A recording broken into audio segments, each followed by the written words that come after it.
and General Gus Perna, Chief Operating Officer for Operation Warp Speed. The Secretary, Dr. Slaoui, and General Perna will all make opening statements, after which we will open the floor for on-topic questions. Their statements or answers to questions today will be on the record. We kindly ask that you keep your questions related to today's topic. When asking a question, please do state your name and publication, and please keep your questions as short as possible so that we can get to as many as we can in the time that we have.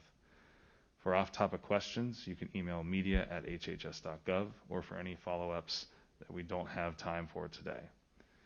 Please stand by for a few moments as we bring out the briefers to the stage, and we will begin shortly. Thank you.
Michael, are we ready to go, or are you going to make an announcement? Great. Good morning, everyone, and thank you for joining this Operation Warp Speed update today. We continue to have good news to report. As of today, shipments of vaccine will have been delivered to every delivery site identified by public health jurisdictions for our first wave of shipments. I hope that every American has been as heartened as so many of us at HHS and DoD have been to see heroic healthcare workers and vulnerable Americans getting vaccinated this week. I had the chance to see this work firsthand myself at two sites, at George Washington University Hospital and this morning at MedStar Georgetown University Hospital. What I took away from those visits is this. While Operation Warp Speed's delivery of vaccines on this time frame is extraordinary, administering these vaccines can feel quite ordinary. At GW, they were administering vaccines just like they do any other vaccines, but with all the appropriate social distancing precautions. At Georgetown this morning, the director of pharmacy, Jeff Cox, showed me the Pfizer packaging that he had received, showed me the GPS tracking and the cold chain storage tracking devices that connect directly in to General Perna's command center, where every single Pfizer box is tracked and monitored on temperature control for excursions. And he showed me their cold storage facilities. And he walked me through this very simple thawing, mixing, and extraction process. And he said, other than that this is COVID, this is pretty standard. This is what we do. And that's been the message from virtually every partner that we are working with in this endeavor. Every hospital, FedEx, UPS, McKesson, CVS, Walgreens. This is what we do. We have a great deal of work in the coming months to get a vaccine to every American who wants one. But we are confident in our approach to using the healthcare providers and institutions like hospitals and pharmacies that do such a good job of providing tens of millions of vaccines to Americans every year. For next week, we have allocated another approximately 2 million doses of Pfizer's vaccine for jurisdictions to use. And if Moderna's vaccine is authorized by the FDA in the coming days, we have allocated nearly 5.9 million doses of that product. As many of you know, on Tuesday, the FDA released the analysis that it will use to brief its independent advisory committee meeting tomorrow. The agency concluded that the vaccine is 94.5% effective in reducing the incidence of COVID-19 among the treated group, which far exceeds the standard FDA has set forth for an emergency use authorization, and they concluded that the vaccine is safe. If and when the Moderna vaccine is authorized, it will have gone through the same rigorous procedures that the Pfizer vaccine did, and that every OWS vaccine receiving emergency authorization will go through. That includes clinical trials, much larger than many vaccine trials, an independent data safety and monitoring board that oversees those trials, the drug company's own ethical standards and checks and balances, the FDA's independent and transparent advisory committee meeting, the FDA's transparent guidance standards for emergency use authorizations for COVID vaccines, and finally, the FDA's career scientific experts applying the standards that they have publicly shared. We've been heartened to see that Americans' vaccine confidence is rising substantially. According to an ABC poll this week, more than 8 in 10 Americans say they plan to take the vaccine. And Kaiser today announced 70%. So just vaccine confidence is surging. We still have much work to do to ensure that all Americans understand the value of these safe and effective vaccines, but it's clear that many Americans are learning that these vaccines are safe and extraordinarily effective. And as we get more and more healthcare workers or vulnerable seniors vaccinated and they go through the experience, as I was able to see with healthcare workers this morning, doctors and nurses from the ER, from labor and delivery, from ICUs at MedStar Georgetown University Hospital, I asked each one of them getting vaccinated how it felt getting the vaccine. Every single one of them said, I didn't feel it as much as I feel the flu vaccine shot, and had good experiences. And as the word gets out, as they talk to their friends, their colleagues, their neighbors, vaccine confidence in the United States will just increase by word of mouth, by trusted sources, every single day. Finally, I want to remind Americans that there are 2 authorized antibody treatments that Operation Warp Speed has supported that can actually help prevent hospitalizations in those patients with the highest risk for severe disease. Those are individuals 65 and above, and individuals who have comorbid conditions that put them at risk of hospitalization from COVID. If you test positive and you fit in those categories, please speak to your healthcare provider immediately, because the best time to get those antibodies is not when you show up in the emergency room, but soon after being diagnosed with COVID. We've allocated over 330,000 doses of these treatments to all states and territories, and many states do have product available, even as we have people entering into the hospital with COVID. So again, if you've tested positive for COVID-19 and are at risk for severe disease based on age, weight, or underlying health conditions, or if you've got a loved one who may fall into that category, there may be a therapeutic option that could help keep you out of the hospital. Please talk to your healthcare provider. I also want to note another success that we announced yesterday that's fruits of the public-private partnerships that we built to expand testing. Yesterday, the FDA issued an emergency use authorization for the first fully at-home diagnostic test for COVID-19 that does not require a prescription. This product was developed by Illum with the $30 million in support from the NIH RADx program, which is the diagnostics arm of Operation Warp Speed. RADx has invested nearly $500 million in not only development of breakthrough testing options, but also expanding the production of these options. Illum's test will cost about $30, and the company expects to be able to make millions per month in the coming year.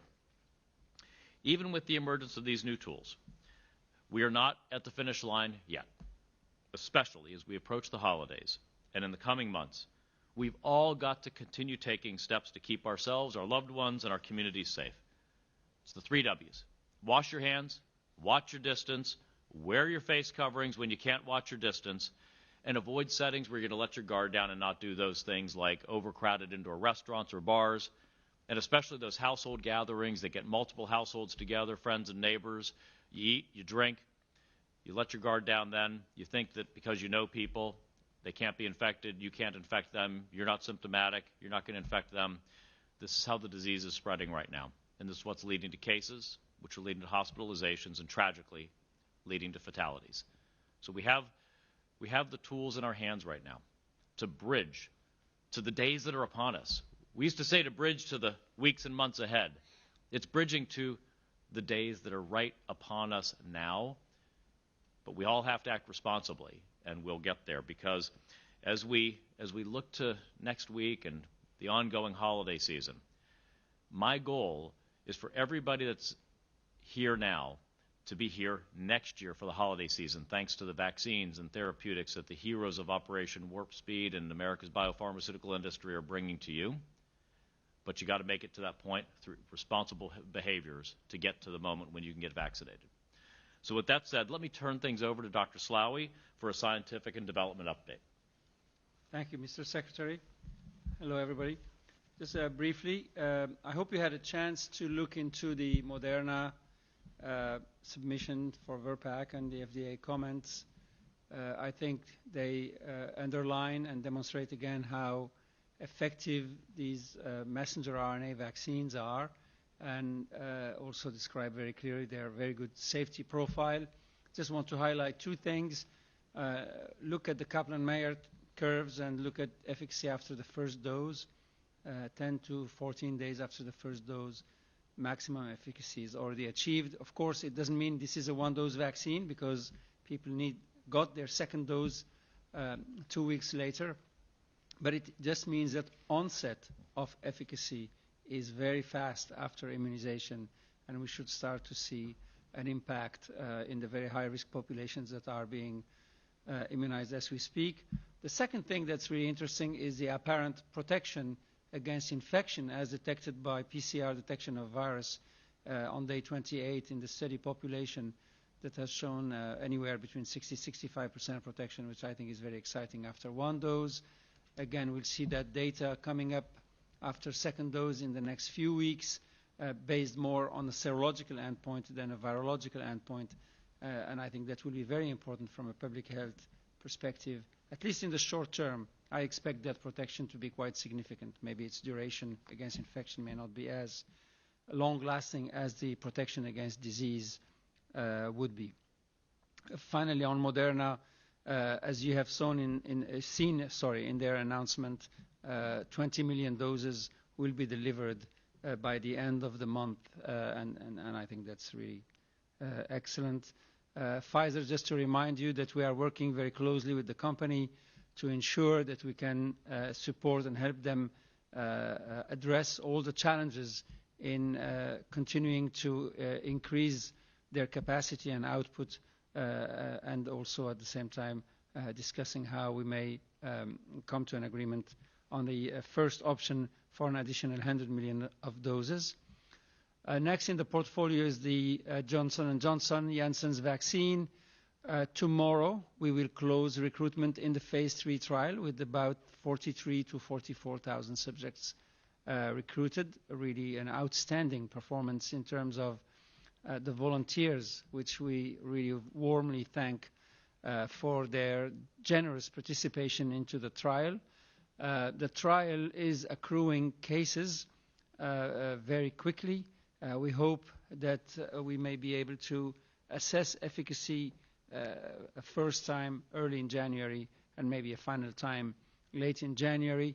We just had this morning yet another meeting to discuss the supply chain and how we can optimize availability of vaccine doses even faster than we were thinking early on, given the speed of the clinical trial development, and have vaccine doses in February and March already impacting the US population. So we're very hopeful there.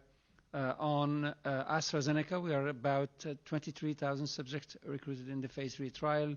We expect that trial to come to mostly its completion in terms of recruitment by the end of this year or very early in January, and case to accrue again during the month of January with a readout probably in February. We're also continuing to progress on the supply chain with the accumulation already stockpiling of vaccine doses. The 2 protein vaccines also continue to progress. You have seen the announcement by Sanofi GSK with some delay vis-à-vis the phase 3 trial plans, and the Novavax vaccine is really on the starting blocks towards phase 3 trials. Finally, I'd like to just close on the therapeutics. We are supporting 4 programs as priority programs. the Eli Lilly monotherapy monoclonal antibody as well as the cocktail program. We've ensured access to 950,000 doses of the monotherapy monoclonal. It's being shipped very significantly. Mr. Secretary just shared with you the numbers there. Likewise, with Regeneron, we have an agreement and secured access to 300,000 doses of the cocktail mix of monoclonal antibody from Regeneron, and we were discussing additional access to additional doses. Likewise, with Eli Lilly. AstraZeneca, we have an agreement where they're testing their very long half-life monoclonal antibodies as prophylactic prophylactic medicines, let's call them, either in subjects at very high risk of acquiring the infection, and the phase 3 trial has started, already recruited 300 subjects, and is currently in the pause for the, as planned, review of safety by the Data Safety Monitoring Board before further recruitment in the trial goes on, and also in a post-exposure prophylaxis trial where people that have been in contact with people who are infected and are suspected to potentially be incubating the virus are treated with the monoclonal to prevent their progression into infection and disease. And then the fourth program is the OncoImmune Merck partnership now program, very important to treat patients in more advanced stages of disease with very significant impact in the interim analysis of their phase 3 trial on mortality outcome. Exciting, frankly, progress there, but on the other hand, as expressed by myself and Mr. Secretary yesterday, disappointing level of usage of the monoclonal therapies in the hospital setting, well, for patients that are infected but not hospitalized. We really hope to see a much, much higher level of usage of the doses that are delivered to the healthcare facilities, where our surveys for now, they're not yet fully complete, but they show anywhere between 5% and 20%, which for a hospital preventing and therefore life-saving intervention in this setting really is not acceptable. So we look forward to that improving. On that, I will stop and pass on to my co-leader, General Perna. Dr. Flowey, thank you, and Mr. Secretary, thank you as always. So a very exciting week, albeit only the third day, work day of the week, just really a lot of good things occurring as we execute the initial shipments that went out. I would tell the team or tell everybody listening that we've been able to watch the whole process from beginning to end. Partnered with Pfizer. We had senior leaders collaborating with their senior leaders literally on the floor as they were packing and getting ready to distribute boxes this weekend to actual loading of the trucks, right? Really just an excellent collaboration between OWS, and Pfizer. Very impressed with the teamwork there. But then we extended it, right, through security of the shipments with the U.S. Marshals and their ability to track the coordination of handoffs down to FedEx, UPS, and then down to the final administration sites where we dropped off the vaccine, where the CDC dispersed people throughout the country to observe the receipt of the product, really to just get lessons learned and learn how it's being received, the comfort of people receiving it, how they unload the box, how they go ahead, review instructions and initiate execution of administration. We've been seeing it all over the news, people getting doses of vaccine, really a remarkable end-to-end effort. Now, easily said, very difficult to do, and I'm grateful for everybody that's been a part of that, because as we get going, we want to learn lessons, rapidly improve everything we're doing so that we can expand distribution every day, every week, every month to the American people. In that light, as we talked about earlier this week, we are, and the Secretary just highlighted, we are on track with all the deliveries that we said we were doing. The volume was 145 on Monday, 425 yesterday, and 66 today, right? So that was our get out of the gate, get going, really see ourselves, learn a lot. Now tomorrow, we're going to be at 886 deliveries. Right, we're going to 886 additional locations in the United States. So it is about a steady drumbeat cadence of delivery of vaccine out to the American people. The Secretary alluded to it, but I want to highlight 2 points, or 1 point with 2 examples. So we can see everything from manufacturing through distribution down to administration sites when it comes to what's happening with the vaccine. 2 points I want to highlight. We had 2 trays of Pfizer vaccine that arrived in California in 2 separate places. And as we were tracking the temperature, we noted that the temperature actually got colder than minus 80, went to minus 92. We locked those trays down. Pfizer and OWS working with FedEx and UPS, they never left the truck, right? And we returned them immediately back to Pfizer, and we sent immediate shipments to replace those 2 trays. We're working with the FDA now, CDC, FDA, and Pfizer, to determine if that anomaly is safe or not, but we were taking no chances, and we could see that. The second example, all the way on the other side of the country in Alabama, 2 trays were received at 1 location, same anomaly, right? It went to minus 92. Again, we were able to stop and quarantine the vaccine, get a replacement shipment immediately to Alabama, and now we're just working through the forensics to determine if the vaccine is still good, et cetera, learning. But the key is we could see ourselves, and we were able to take action. I applaud, right, Pfizer, really remarkable effort, FedEx and UPS, and the participation of that. So those are types of the lessons we're working our way through. As the Secretary talked about, last night we allocated up to 2 million doses of vaccine for Pfizer out to the jurisdictions. They're working through, their planning and where they want that vaccine to go, and those deliveries will start in our cadence again on Monday, Tuesday, Wednesday for deliveries. Right? It's a constant flow of vaccine, always expanding the distribution network in every state that we're really going for.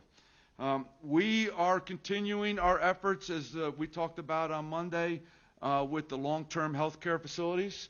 Right? I would tell you, Ohio and Connecticut are all set underneath the CDC federal program to begin long-term health care facilities on Friday and Saturday, as we said this week. Really a great effort to start our scale up.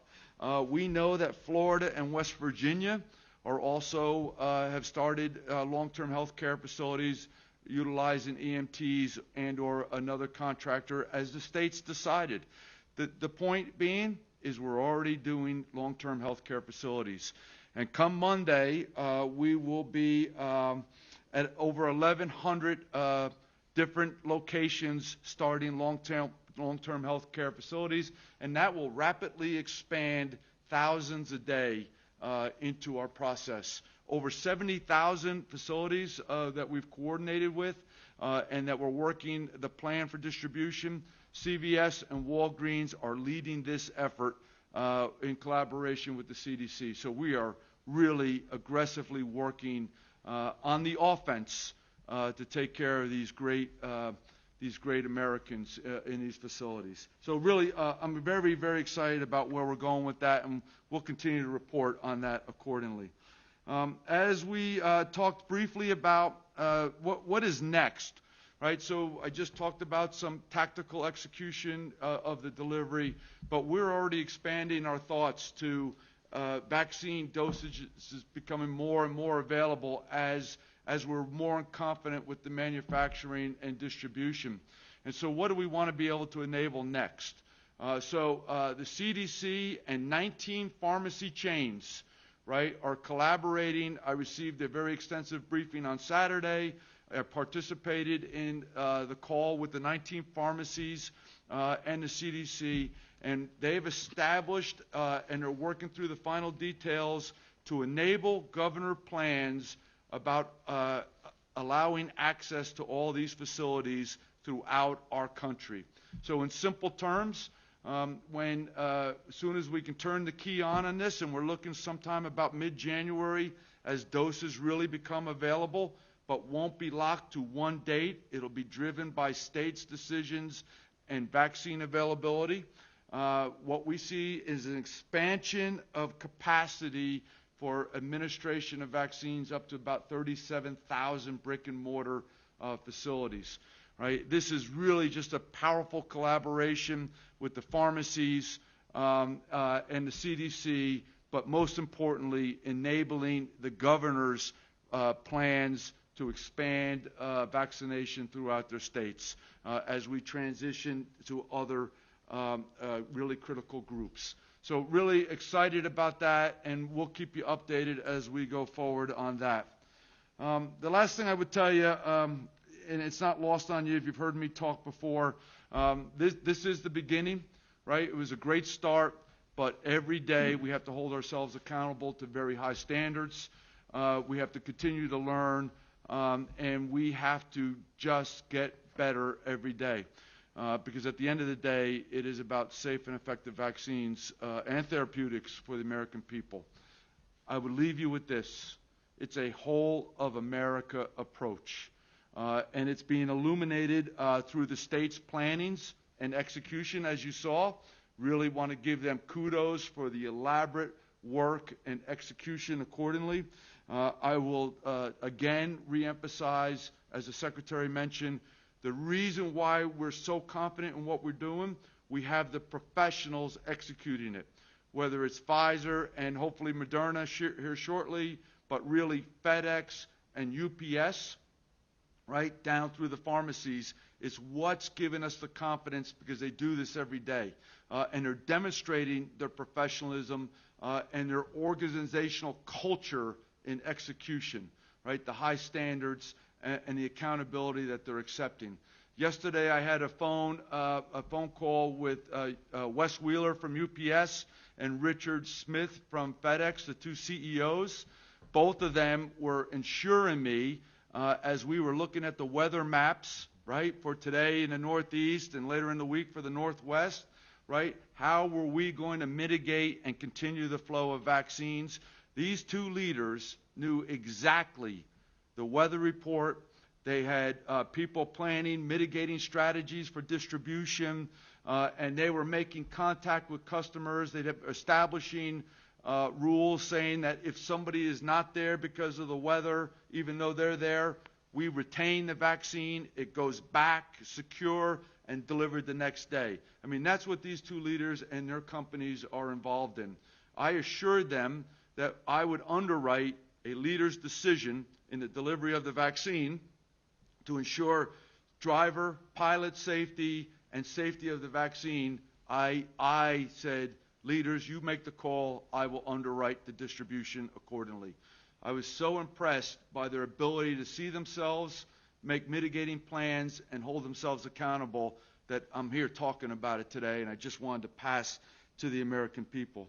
The last thing I would tell you, as we're working through things, we're not stopping. You heard Dr. Salawi talk about where we're at with continuing to bring additional vaccines, to bear, hopefully Janssen and AstraZeneca. But we're also working inside of our manufacturing facilities to expand capacity every day.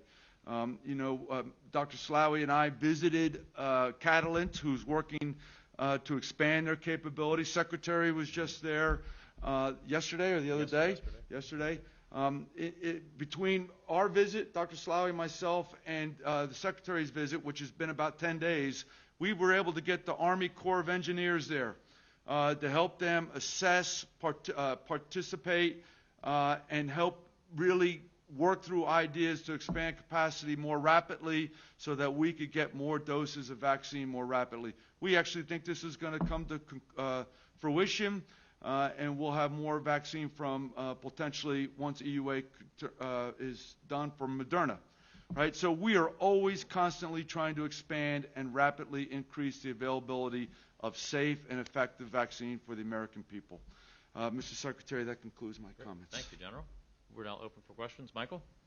Thank you all. Operator, we will now open it up for questions. A reminder when asking, please state your name and publication and keep your questions as short as possible so we can get to as many as we can in the time that we have. I'll turn it over to you now, Operator.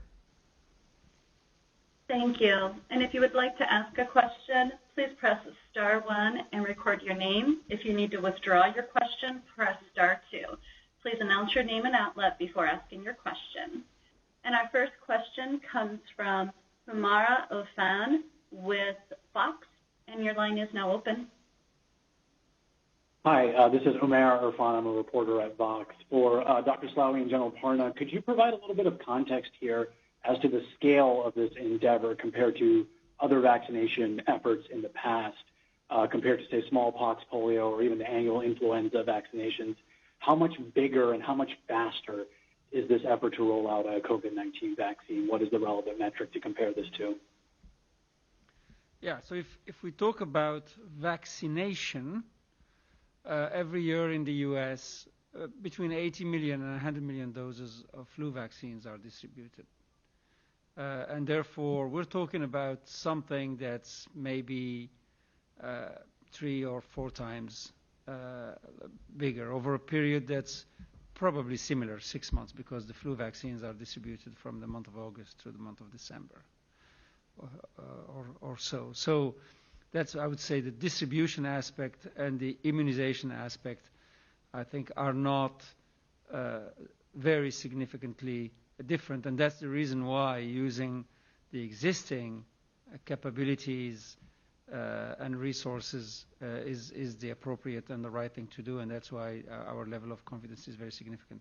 Of course, upstream of that, in terms of discovering, developing, manufacturing the vaccine, it's been dramatically faster, but again, not by cutting any corners, but rather by using judgment in terms of which vaccines to go after and how to test them, and running everything in parallel, and taking the financial and operational risk, but not any cutting any corners, and touch wood, up to now it's been productive. Yeah, the other difference is that, just for context, is influenza is ordered. And so based on orders from hospitals, doctors' offices, pharmacies, that is what industry produces. And there's a very, a timetable associated with the distribution, as Dr. Slaoui just talked about. In this case, what we're doing with the COVID vaccine is we're pushing. So we're coming up with our availability, and then we're distributing based on allocations. So that is, it's a pull versus a push, which makes planning and execution a little bit more difficult. But as I said, the states have really transitioned well on this, and their leadership is well involved, and that's why we're having so much success. Great, thank you. Next question, please. And our next question comes from Sarah Murray with CNN. Your line is now open. Hi, thank you guys very much for doing the call. One of my questions is, just now that we're going to see a broader distribution effort around the Moderna vaccine, assuming that it's authorized, can you give us a better sense of what kinds of locations the vaccine will be headed to that we haven't seen from the Pfizer vaccine? And just to follow on that, we're hearing some concerns from states about the timetable turnaround of when they're getting the allocations to when they need to figure out where these places need to go. Has there been any consideration about that timetable? Yeah, so I'll turn over to General Perna about the Moderna question, but just so you know, we have the Vice President convenes a regular call with governors. Usually it's on Monday afternoons, and General Perna and I gave an update on vaccine distribution, as we have been doing for the last couple of months with the nation's governors, and we got some really good feedback on the last call, addressing exactly the question you're raising. As you know, we had been setting out the allocations on Friday to ship on Sunday, or to ship over the weekend, and then the following Monday, Tuesday, Wednesday. And the request from the governors was a bit more advanced time on that, and so that's why you heard General Perna say he's now switched the cadence to Tuesday night. So Tuesday night, as he says, snap the chalk line. Yeah, that's exactly right. And and tell them their allocations so that they can have several more days of planning for us to initiate the shipping for the following week. But General, on that or on the Moderna shipping locations, Sure. anything? So, Mr. Secretary, you nailed it, and it was a great feedback by the governors and their ability to have some more time. So what we did is, our goal is to get all available doses of vaccine out to the American people, as we've talked about. And so I just had to facilitate an update to understand exactly what we thought was going to be releasable, and then I could snap the chalk line. And so my thing is normal repetition from now forward. The Pfizer vaccine allocations will be in on Tuesday nights, and if EUA is approved for Moderna, they'll be also included in the Tuesday night allocation. And then states can just order based on their allocations accordingly. So I think really a great effort there. Reference Moderna locations.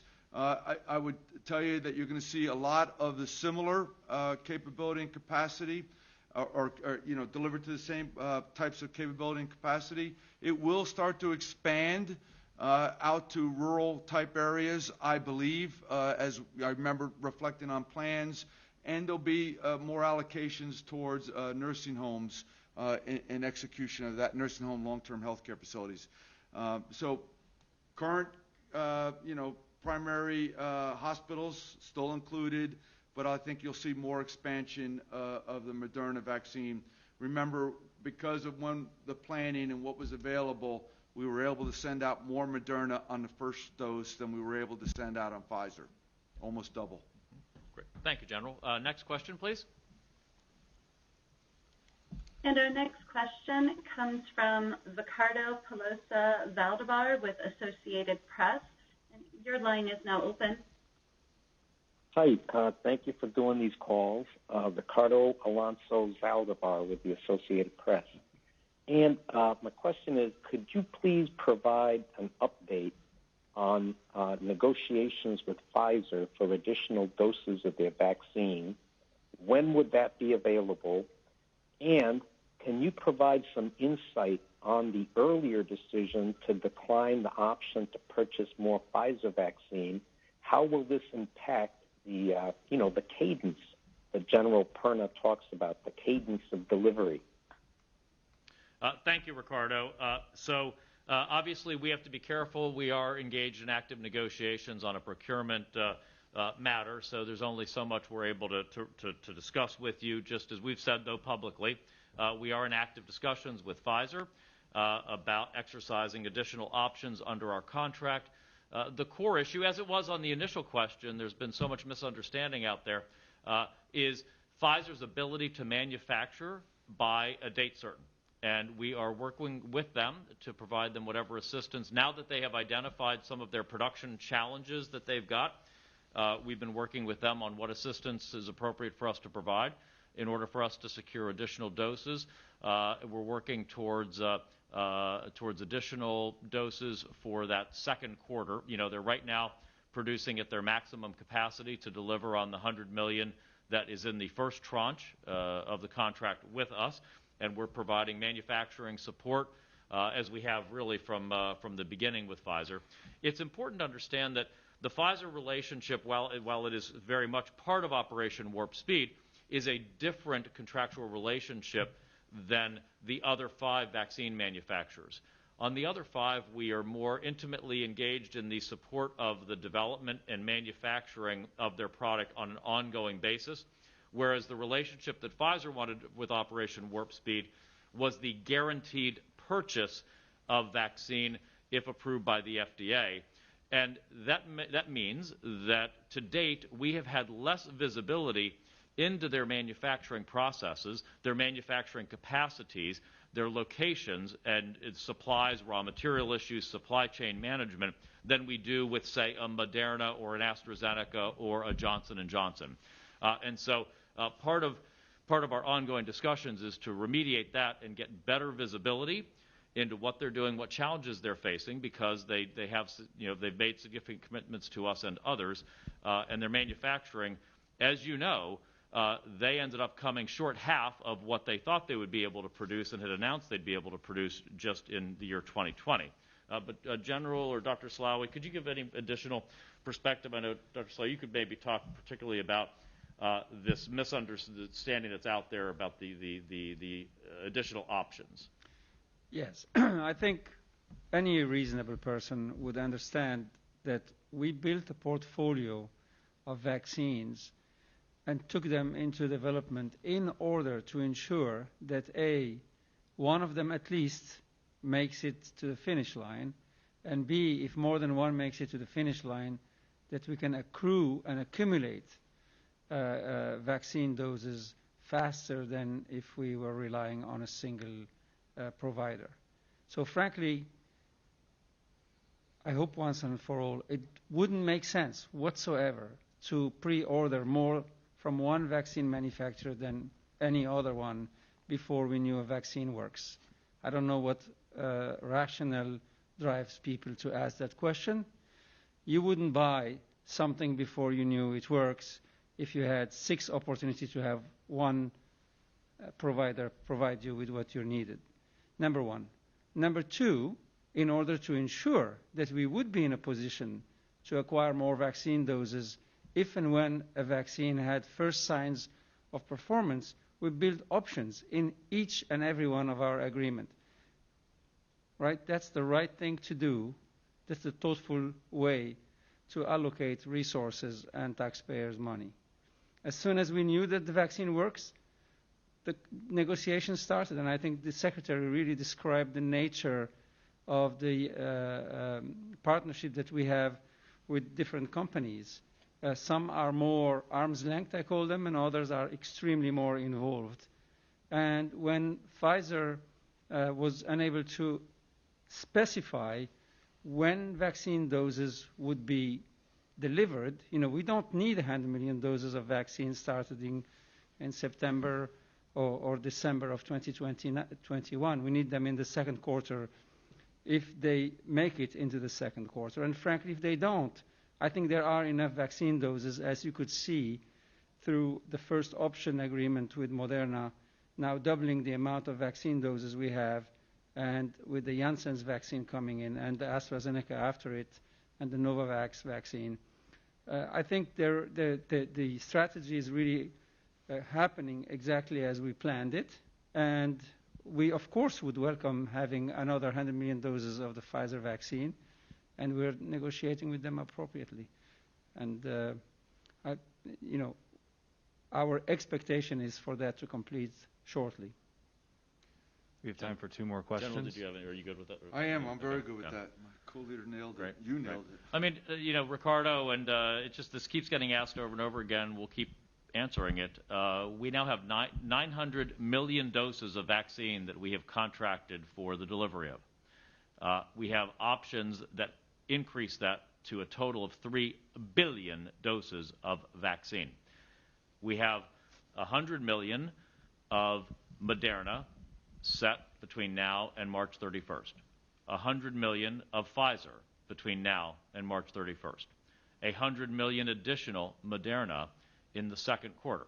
We are working actively with Pfizer, and I will just say that I'm very optimistic that we will conclude a successful result there. We have Johnson & Johnson with 100 million in active production, single dose. So that is 100 million people right there. AstraZeneca, I believe it's 300 million on AstraZeneca. Okay?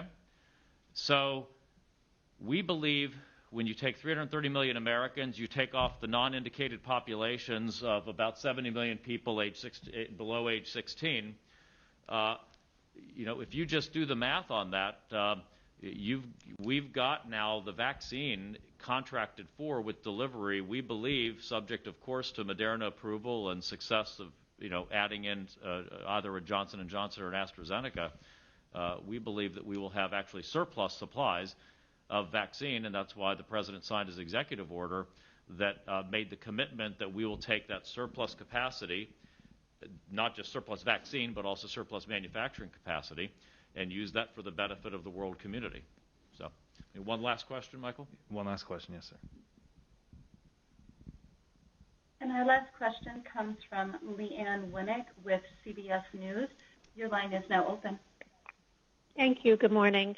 I'm curious about working with Pfizer to increase capacity. Are there any shortages of supplies such as reagents, and is there any move or request to invoke the Defense Production Act to help them acquire that?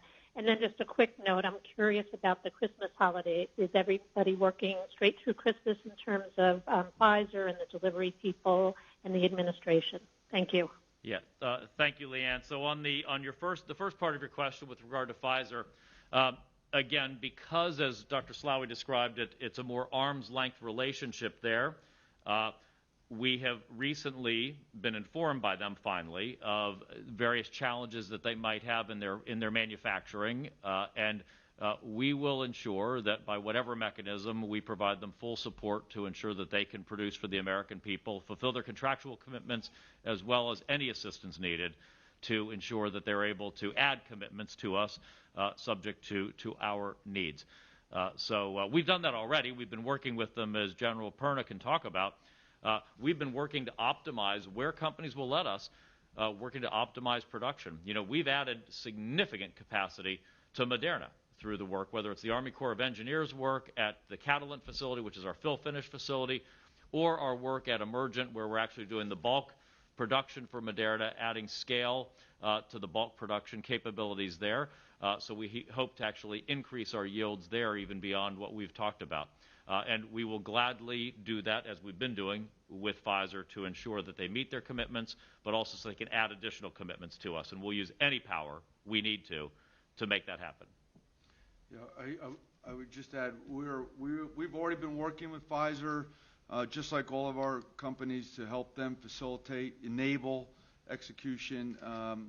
And so we are well-versed on supply chain for materials and well-versed on supply chain for equipment that produces the vaccine.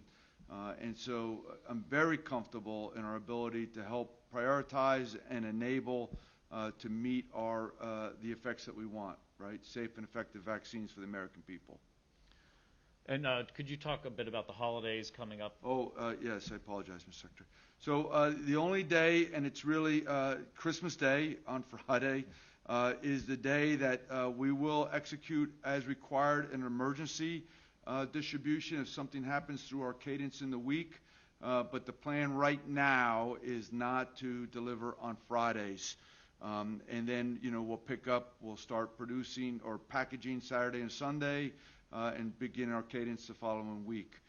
So we think we can distribute all the way through next Thursday, be in a good place, to let Christmas Day, except for emergencies, and then really start our cadence up Saturday and Sunday. There's variances or nuances to that, but in general, that's the plan. Great. So we're going to keep a very active cadence of making ourselves available to brief you, the members of the media, so that you have information as we go through this really historic mobilization and vaccination program. But even as we answer detailed questions about the logistics, about the vaccines, the development programs, our contracting, I hope we can step back a bit and just do recognize this is a momentous week. This is just in the history of public health to have a 94% plus vaccine, safe and effective, approved within 11 months of a novel pathogen hitting our shores, being distributed in the supplies of the millions to protect our healthcare workers and to protect our most vulnerable citizens. And then within days, we hope, to have another 94% plus safe and effective vaccine added to our arsenal with tens of millions of doses, hundreds of millions of doses coming in the months ahead, is truly something historic. And I hope we can just recognize that protection for our heroes, our healthcare workers on the front lines, and our protection for our most vulnerable comes through this. We're not at the end, but as the General says, we're at the beginning of the end of this terrible pandemic. So thank you for being with us, and we'll keep this cadence going with you to make sure you've got the information you need. Thank you. Thank you all. Please send any follow-up questions to our press office at media@hhs.gov. I'll turn it over to the operator to close out the call. Thank you. And that concludes today's conference. Thank you for participating. You may disconnect at this time.